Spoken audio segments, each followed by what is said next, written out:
Snap fail. Awesome. Aren't we funny? Today we're discussing, let's try that again. Oh, jeez. Yeah. Okay, action. I guess we'll start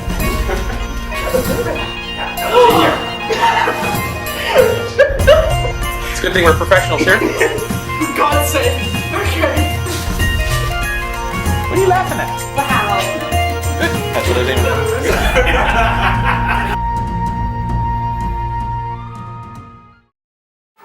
Hi everybody and welcome to episode 13 of Knights at the Round Table. Today we are discussing the book Dune by Frank Herbert. It's a book in which a royal family, I guess, a ducal family is relocated from their lush world to a desert planet and then suffer the fate of a betrayal by everybody involved. And I don't want to go into further detail because it'll spoil it. We'll start with first our overall impressions of the book. Bill first, because he's new. Thank you. Actually, I enjoyed that book. I read it actually first time when I was a child, actually in high school. And I've read it several times since. And it seems every time I read it, I find something new in it or to relate to it. This time around, I think I've sort of started relating it to things that are happening around the world and so forth today. And actually even probably about back time when it was written, actually as well. You could relate some stuff in there as well. So I find it also one of those books that can be almost read at any time and can almost relate to it. So I'm not sure if they call it a timeless type of story or not. It's a classic. It's a great story at any rate. I completely agree on that. There's a lot in there that I saw this time that I didn't see the first time I read it. I read it about at least 10 years ago. And there are a few books that I've reread. I'm like, oh, I really enjoyed this book. You know, when I had it, I'm in between books. It happens. I'll read this one again. And I find myself, you know, but it didn't happen with this. The story was still there. It's still deep. It's still rich. There's still a lot of stuff to get from it that I didn't get the first time. Yeah, really same for me. This is also a reread. I read it first and the only once when I was pre-teens, I believe. And I remember really, really, really loving it. And I was really, really, really worried that if I read it again, I would lose the thing about it that I loved so much. And it's happened with a lot of books. But I picked it up and I started reading it again. I'm like, oh my god, thank god, it is still really good. Yay! Yes, I really enjoyed this book. I really, really enjoyed that it wasn't quite as Eurocentric as most every other book that I've read thus far. And I think it's a brilliant read, and anybody who... This was my entry drug into sci-fi. I didn't read sci-fi before this book, and after reading this book, I'm like, this stuff is amazing! And so I read sci-fi now. So I highly recommend that anybody pick this book up. It's brilliant. Okay, what specifically did you like or not like about the book? Well, like I said, I loved the story. It was a great story. But I also found that actually Frank Herbert's interpretation of the universe at that time was very dark, very oppressive, shall we say, especially in certain households. And the ray of light happened to be Duke Leto's house, but even there, it was very controlling and very tight, and his word was law. Authoritarian. Authoritarian is a good word. But I found some of the other houses were very, dictatorship, and so forth. Very,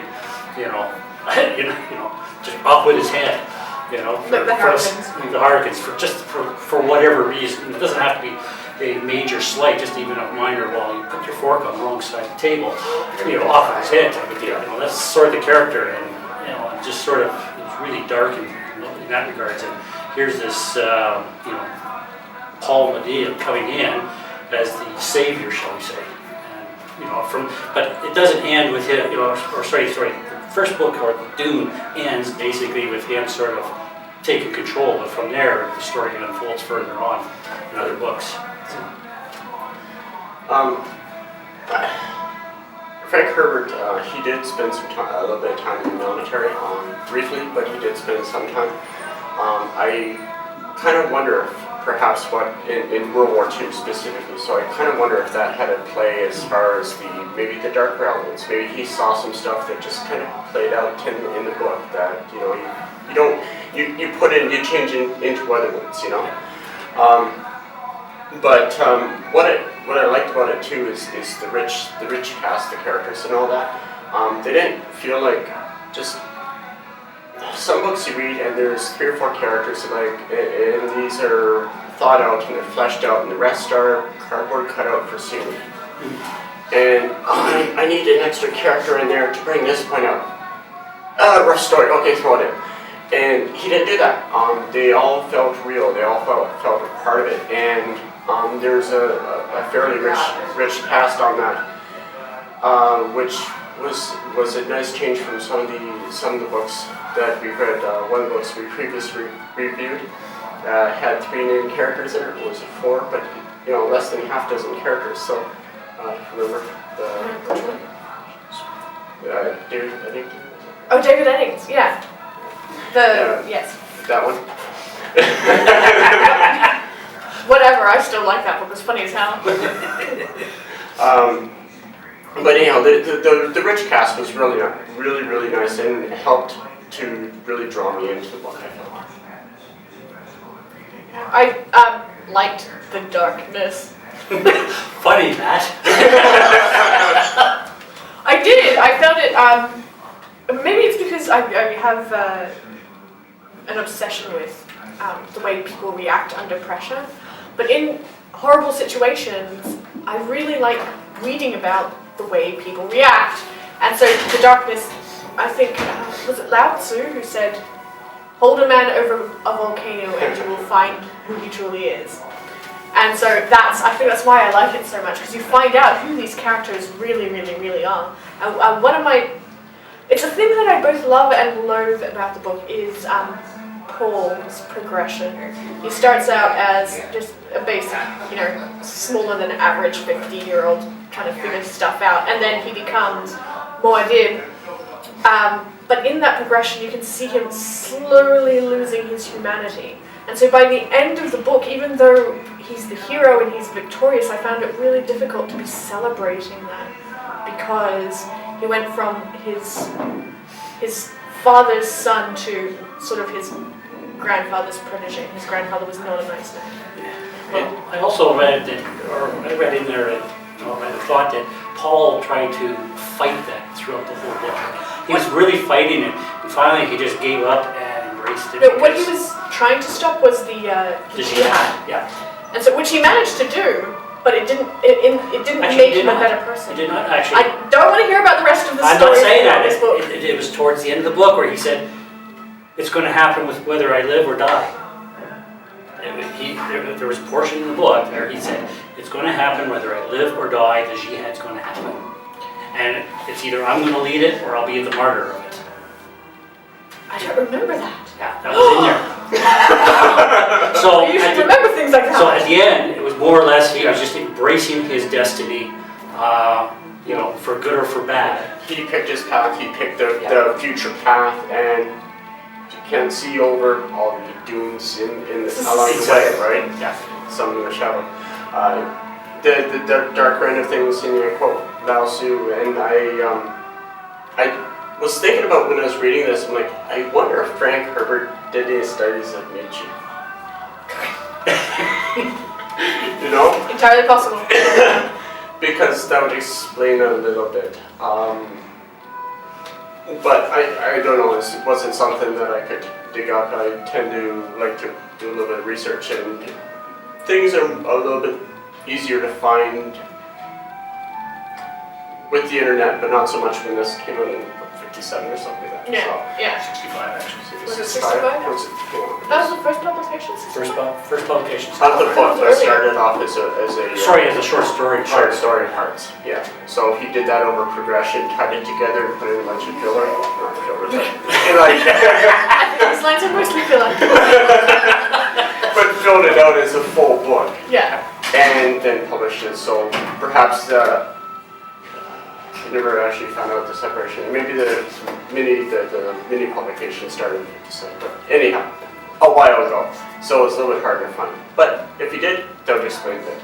Yeah, okay. I really liked that the focus of the book was not on, I said this before, but was not on sort of the more European structures that we're familiar with. The ruling class felt very feudal, which, feudal Europe, fine.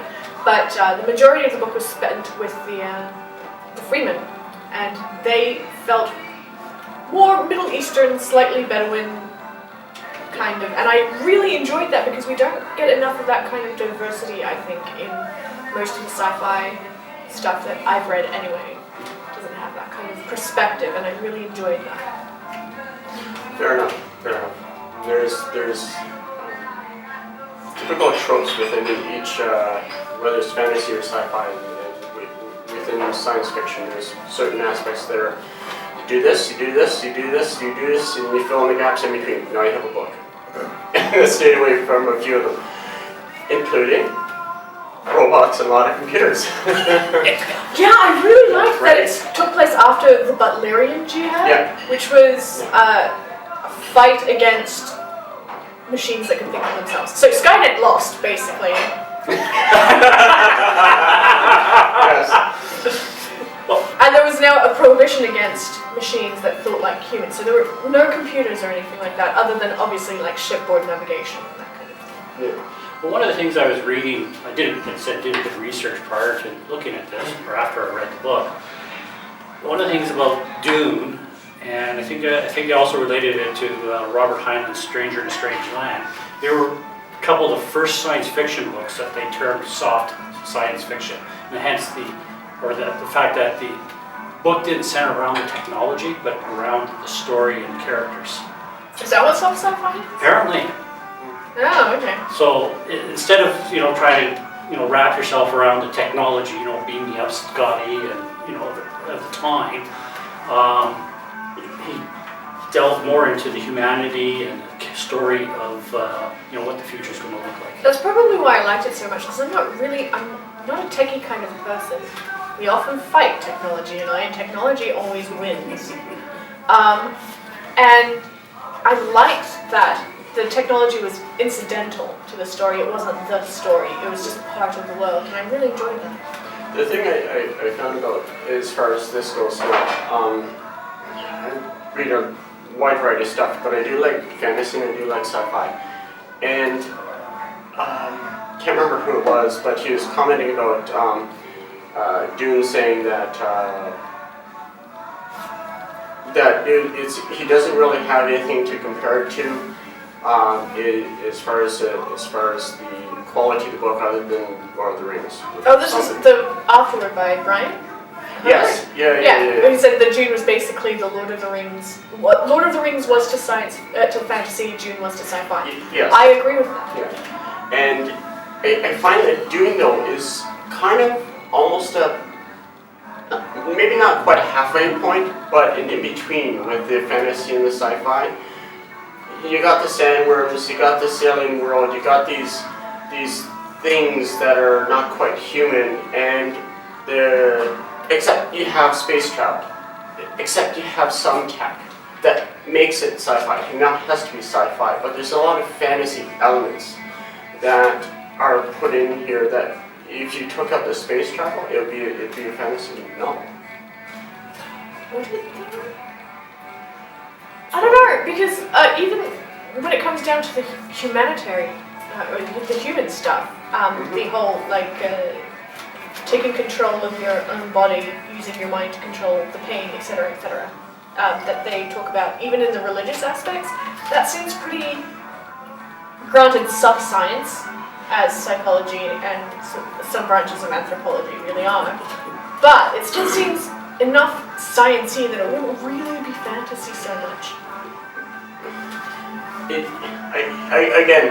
Soft science fiction, right? I suppose if you were to change the context a little bit, you have these psychic powers and you have these other aspects that people can control with their minds, and could that not be termed as a form of magic if it were to be a fantasy novel? It's if you read Isaac Asimov. I think it's too commonplace to be considered magic. I don't think people call it magic now. Do they, when somebody claims to have premonitions? Do they call it magic? Like, it's a hoax, but do they call it magic? Or voodoo. Well, voodoo, yes, that would be considered sort of magical. Did they back in the 60s when this was made? I don't know, that's well before my time. Bill? I'll get my water. Hang on a second. And go to the internet station. Hang on, just let me grab my time turner. Sorry, the book came out the year I was born. Does it be out that old? Just joking. But it's not like Isaac Asimov or Orson Scott Card or any of these hard sci-fi writers. It's not that. No, it's not, but I don't So- think, even still, I don't think it would be, it's not fantasy-ish enough to be fantasy. Soft sci-fi, I think, is a better. Yeah, soft sci-fi, or if you remove the science elements, That that's is- today's world. Yeah, almost. Something people could still relate to. Some bizarre genetic mutation that happened to earthworms turns them into these giant spice-producing monsters In a big desert. in a giant desert that we made of the earth. But again, it's not centered on the computers though, as you mentioned. No, it's not centered on the computers. It's centered Which, on thank other God. things. Yes. Otherwise, you might be in trouble. No, I would probably not enjoy it so much if it was really, really, really tech-heavy. Yeah. Because even though, I'm struggling to think of a science fiction that I've read that is so tech-heavy that it's completely lost me, and I can't think of one. No? Please provide us a list of books you've read.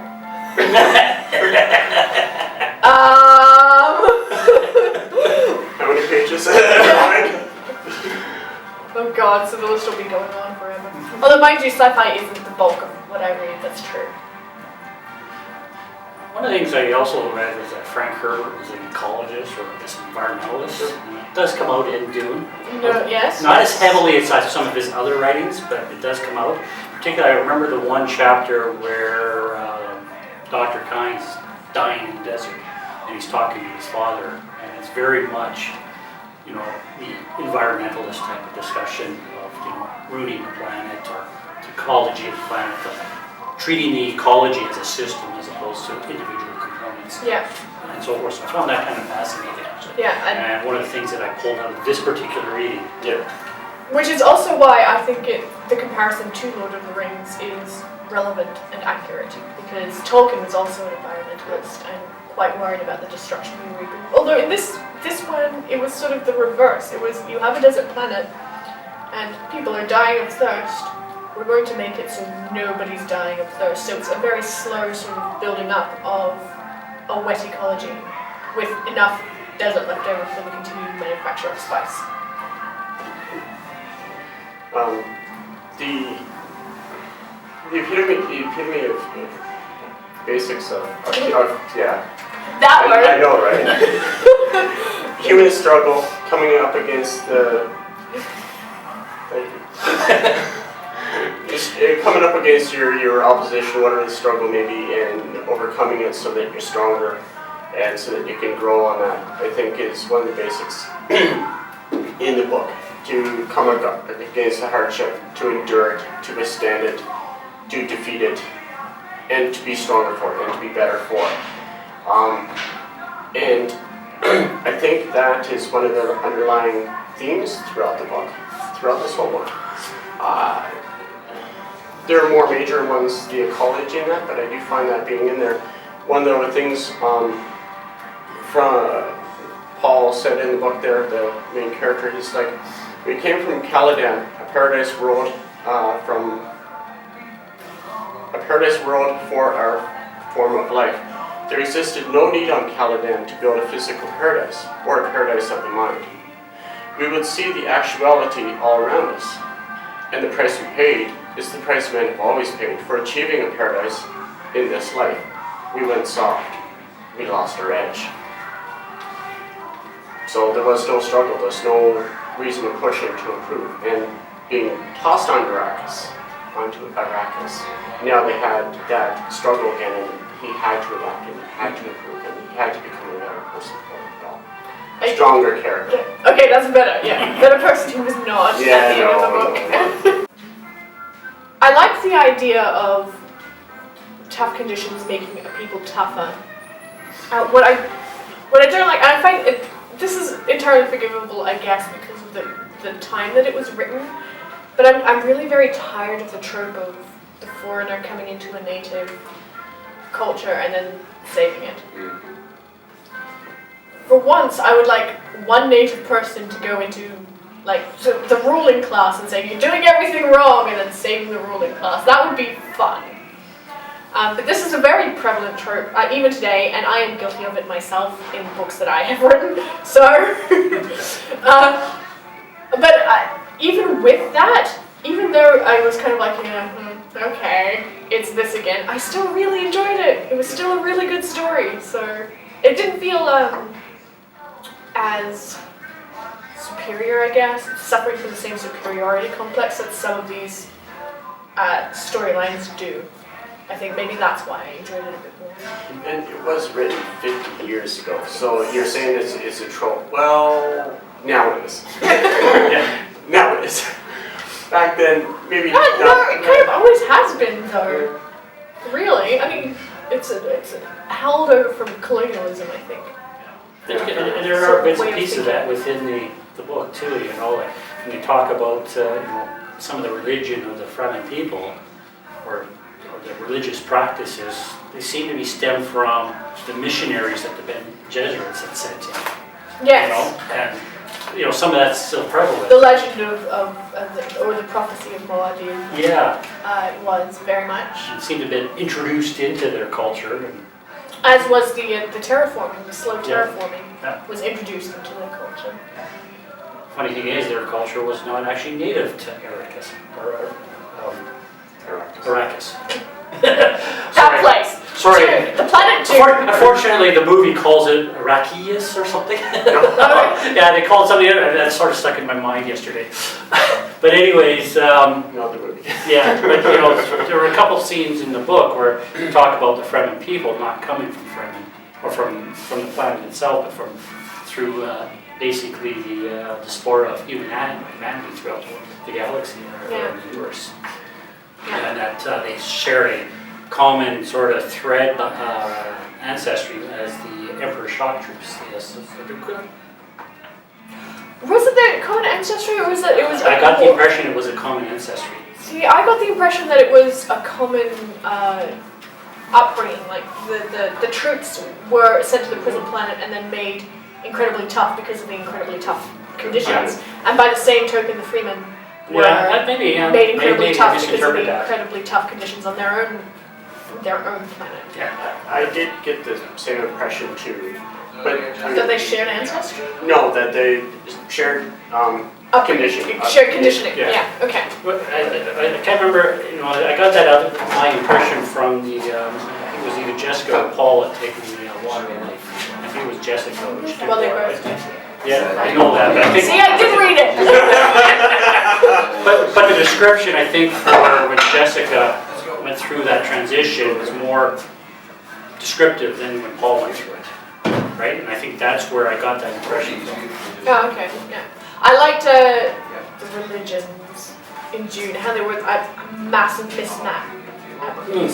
mishmash of all the religions that we might recognize today. So you can pick out bits of Buddhism and bits of Sunni mysticism and Islam. And I liked it very much. I thought that was wonderfully done.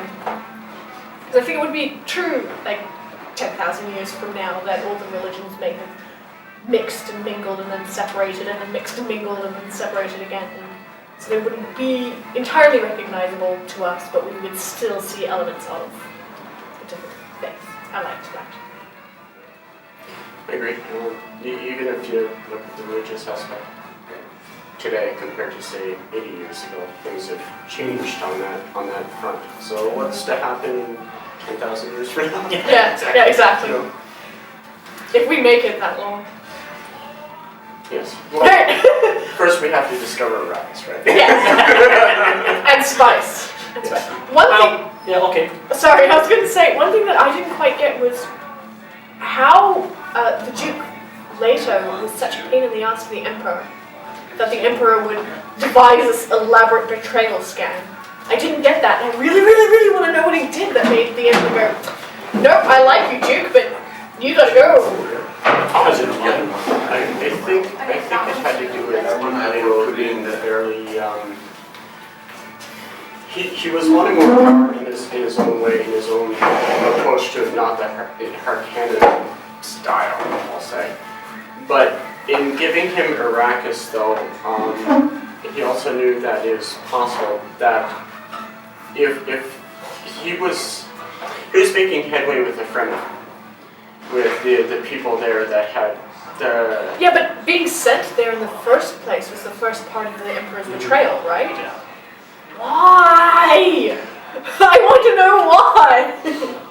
I think it starts because Leto was actually one of the more popular within the nobility, right? And without, and the nobility would have to support the Emperor, but if they were looking towards somebody else, his support mechanism might go down, hence his really controlling nature. How he holds everybody sort of in an iron grip, sort of starting to question at that point. Maybe. I believe, if I may interject, that Yes. Duke Leto was actually I forget where it's mentioned, but it is mentioned he's very popular. Yeah, he is very popular And- amongst the Larkan. Which means that he could rally support against the Emperor. Yeah. Which, being an Emperor is a tough job. So, you gotta... Yeah, but would you rally support against an Emperor who's good at being an Emperor? But that's the point. I guess.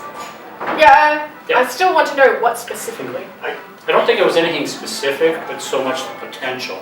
It was sort of written throughout a little bit on there is that if he got involved with, in this, if it became known that he was involved on this, the Landsrat, the nobility would turn against him, right? So Leto's popularity within the Landsrat was conceived as a threat. But that's very circular. It was a threat because the Emperor was against Leto, because the Landsrat were fond of And Leto. but also Leto was also one of the more, I don't know how to put it, but basically lenient ruling class, support of the people, that type of stuff, a little bit more. And so maybe There's always that continuing flow of sparks between the centuries-old feud between the Harkonnens and the Duke Leto's house. The Atreides. Thank you. You're welcome. And if the Emperor wanted to do away with that, so by giving him Arrakis, perhaps he knew that would be gas on those sparks to ignite the flame between these two houses, and now he could shunt his troops under the Harkonnens there to eliminate them under the guise of it being the Harkonnens and it being the kind of bluff or the kind of cover that he can get away with that. Yeah, but it still doesn't. Alright, we are running low on time. So, out of 5 stars, what would you give it? I tend to be fairly critical on books, but I really, really enjoyed this reread. Honestly, I'm giving it straight up 5 stars. I really love the reread, and I think it's definitely worth a first time or a second time, or maybe even a third time for anyone that's read it before. Really enjoyable. I have to give it 5 stars because, this is probably my 4th time through it, so it's obviously a good read from my perspective. For me as well, 5 stars. This is the sci-fi equivalent of Tolkien and Erikson for me, and those are the 2 authors, fantasy authors, that I would give 5 stars to. So yeah, this was a brilliant read. Really enjoyed it. Read it. Okay. Seeing as how you're new, Okay. pick one. A Wrinkle in Time by Madeline Lange. Lingle. Okay. Reading is not my strong suit. It's alone at least. Alright, that's it, get out! So Wrinkle in Time is the next one. If you liked this video, hit like and subscribe. If you want to join in the conversation, leave a comment down below, or on Facebook, or on Twitter. You can reach us at Silver Stag Studio, and the hashtag is NATRT. If you'd like to leave a suggestion for the next book or movie, we'll be accepting those very gladly as well. So thanks very much. Bye! See ya.